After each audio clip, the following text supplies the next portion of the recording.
Hi, Nirmala Hosamani ಕಿಚನ್ಗೆ ಸ್ವಾಗತ. ಇವತ್ತು ಎಲ್ಲರಿಗೂ ಹೋಳಿ ಹಬ್ಬದ ಶುಭಾಶಯಗಳು. ಹೋಳಿ ಹಬ್ಬಕ್ಕೆ ಕಡ್ಲಿಬೇಳೆ ಹೋಳಿಗೆ ಮಾಡ್ತಾರೆ. ಯಾಕಂದ್ರೆ ಅದು ಕಡ್ಲಿಬೇಳೆ ಹೊಸಾದ ಸೀಸನ್, ಈಗ ಹೊಸದಾಗಿ ಬಂದಿರ್ತೈತಿ.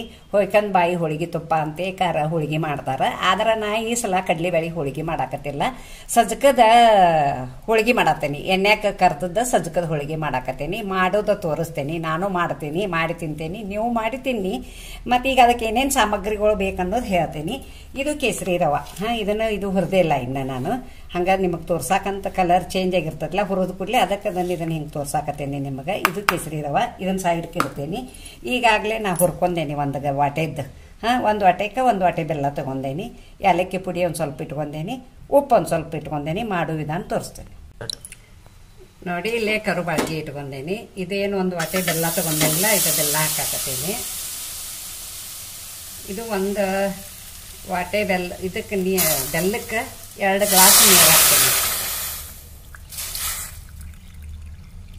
ನೋಡಿ. 2 ಗ್ಲಾಸ್ ನೀರು ಹಾಕತ್ತೇನೆ. ಸ್ವಲ್ಪ ಅದು ಕರುಬಾಳ್ಗಿ ಕಾದೈತೆ ಅಂದ ಕೂಡಲೇ ನಿಮಗೆ ಹೊಗೆ ಬಂತು. ಇದು ಸ್ವಲ್ಪ ಕುದಿಬೇಕು. ಮತ್ತು ಇದನ್ನು ಕುದಿಸೆ ಸಜ್ಜಕ ರೆಡಿ ಮಾಡಿ ಆಮೇಲೆ ಅದಕ್ಕೆ ಹಿಟ್ಟನ್ನು ಅದುದ ನಿಮಗೆ ತೋರಿಸ್ತೀನಿ ನೋಡಿ. ಬರೀ ಬೆಲ್ಲಕ್ಕೆ ಕರಗಬೇಕು, ಆನದು ಏನು ಬರಬಾರ್ದು, ಬರೀ ಕರಗಬೇಕು. ಒಂದು ಸ್ವಲ್ಪ ಉಪ್ಪು ಹಾಕತ್ತೇನಿ. ಉಪ್ಪು ಹಾಕಬೇಕು ಯಾವುದೋ ಬೆಲ್ಲದ ಐಟಮ್ಗೆ. ಇದು ಏಲಕ್ಕಿ ಪುಡಿ, ಈ ಸ್ಪೂನ್ಲೆ 1 ಸ್ಪೂನ್ ಹಾಕಾಕತ್ತೇನಿ. ಮತ್ತು ಒಂದು ಸ್ವಲ್ಪ ಎಣ್ಣೆ ಹಾಕಬೇಕು. ಎಣ್ಣೆ ಹಾಕಿದ್ರೆ ಅದು ಶೈನಿಂಗ್ ಬರ್ತೈತಿ ಹೂರ್ನ, ಮತ್ತು ಬಾಳಿಗೆ ಹತ್ಕೋಂಗಿಲ್ಲ.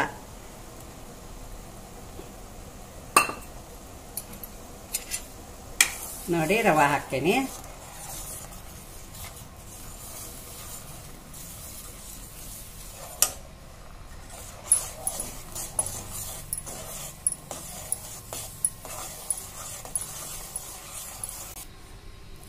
ನೋಡಿ ಸಜ್ಜಕ್ಕೆ ಹಿಂಗೆ ಕುದ್ದೈತಿ, ಗಟ್ಟಿಯಾಗೈತಿ ನೋಡಿ. ಬಾಂಡೆಕದು ಏನೂ ಹತ್ತಿಲ್ಲ.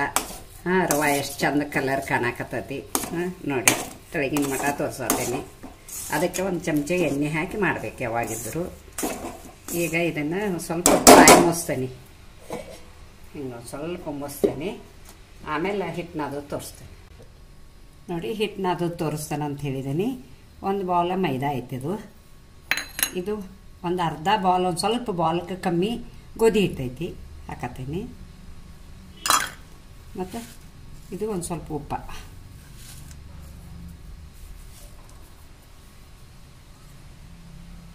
ಸ್ವಲ್ಪ ಎಣ್ಣೆ ಹಾಕತ್ತೇನೆ. ಇದನ್ನು ನಾದ್ತೀನಿ, ನಾದಿ ತೋರಿಸ್ತೇನೆ. ಮಿಕ್ಸ್ ಮಾಡ್ಕೋಬೇಕು ಹಿಂಗೆ. ಸ್ವಲ್ಪ ನೀರು ಹಾಕಬೇಕು.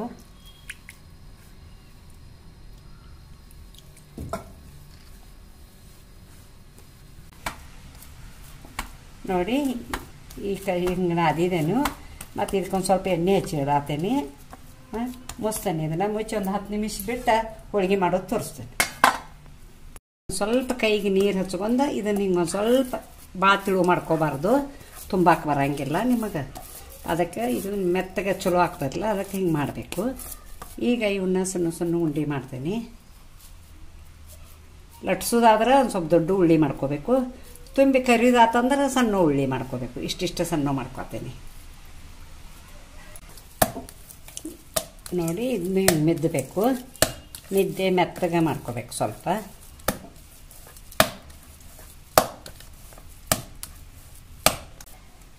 ನೋಡಿ ಹಿಂಗೆ ಸಣ್ಣ ಸಣ್ಣ ಉಳ್ಳಿ ಮಾಡ್ಕೋಬೇಕು. ಇವನ್ನ ನೋಡಿ ಇಷ್ಟು ಸಣ್ಣ ಮಾಡಿದನು. ಇದ್ರಾಗ ತುಂಬೋದು ತೋರಿಸ್ತೇನೆ. ಸ್ವಲ್ಪ ಎಣ್ಣೆ ಹಚ್ಕೋಬೇಕು ಕೈಗೆ.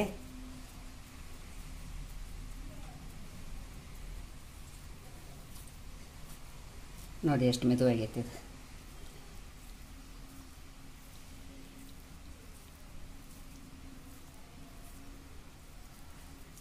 ಇದು ಒಂದು ಸ್ವಲ್ಪ ಜಾಸ್ತಿ ಬಂದರೆ ಒಂದು ಸ್ವಲ್ಪ ತಕ್ಕೋಬೇಕು. ಸ್ವಲ್ಪ ತೆಗಿತೇನೆ ಇಷ್ಟ. ಮತ್ತು ಬಾಯಿ ಒತ್ತಬೇಕು ಹಿಂಗೆ ನೋಡಿ. ಲಟ್ಸೋದು ತೋರಿಸ್ತೀನಿ ನೋಡಿ. ಹಿಂಗೆ ಎಣ್ಣೆ ಹಚ್ಕೋಬೇಕು ಹೋಳಿಗೆ ಮಣಿಗೆ. ಒಬ್ಬೊಬ್ರು ಕೈಲೇನು ಹಿಂಗೆ ಮಾಡ್ತಾರೆ, ನಾನು ಕೈಲೇ ಮಾಡೋಂಗಿಲ್ಲ. ಲತ್ತಿಗುಣಿಲೇ ಲಟ್ಟಿಸ್ತೀನಿ. ಇದಕ್ಕೂ ಒಂದು ಸ್ವಲ್ಪ ಹಚ್ಕೋಬೇಕು. ಸ್ವಲ್ಪ ಗೊತ್ತಾ ಇರಬೇಕು, ಭಾಳ ತುಳು ಮಾಡಬಾರ್ದು. ನೋಡಿ ಎಣ್ಣೆ ಕಾಯಕ್ಕೆ ಇಟ್ಟೇನಿ, ಡೀಪ್ ಫ್ರೈ ಮಾಡ್ತಾನು, ಕರಿತೇನೆ ನೋಡಿ, ಹಾಕತ್ತೇನೆ ಅದ್ರಾಗ.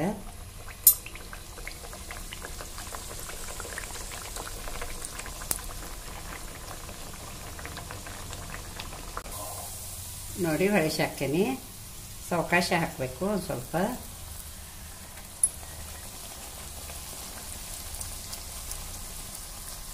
ನೋಡಿ ತೆಗಿಯಾಕತ್ತೇನೆ, ಇನ್ನೊಂದು 4 ಮಾಡಿ ಆಮೇಲೆ ನಿಮಗೆ ತೋರಿಸ್ತೇನೆ. ನೋಡಿ ಎಣ್ಣೆ ಕರ್ದದ್ದು ಸಜ್ಜಕದ ಹೋಳಿಗೆ ರೆಡಿ ಆಗೈತೆ. ಹೆಂಗೆ ಮಾಡಿದ್ದೇನೆ ಇಲ್ಲಿ ತೋರ್ಸಾತೇನೆ ನಿಮಗೆ. ಭಾಳ ಪಳ್ಳಾಗ್ಯಾವ, ಮಸ್ತ್ ಆಗ್ಯಾವ. ಈ ಸಜ್ಜಕದ ಎಣ್ಣೆಗೆ ಇನ್ನು ಕರ್ದದ ಹೋಳಿಗೆಗೆ ನನಗೊಂದು ಲೈಕ್ ಕೊಡಿ, ಶೇರ್ ಮಾಡಿ, ಕಮೆಂಟ್ ಕೊಡಿ, ಸಬ್ಸ್ಕ್ರೈಬರ್ ಮಾಡಿ, ಪಕ್ಕದಲ್ಲಿ ಬೆಲ್ ಐಕಾನ್ ಮಾಡಿ. Thank you.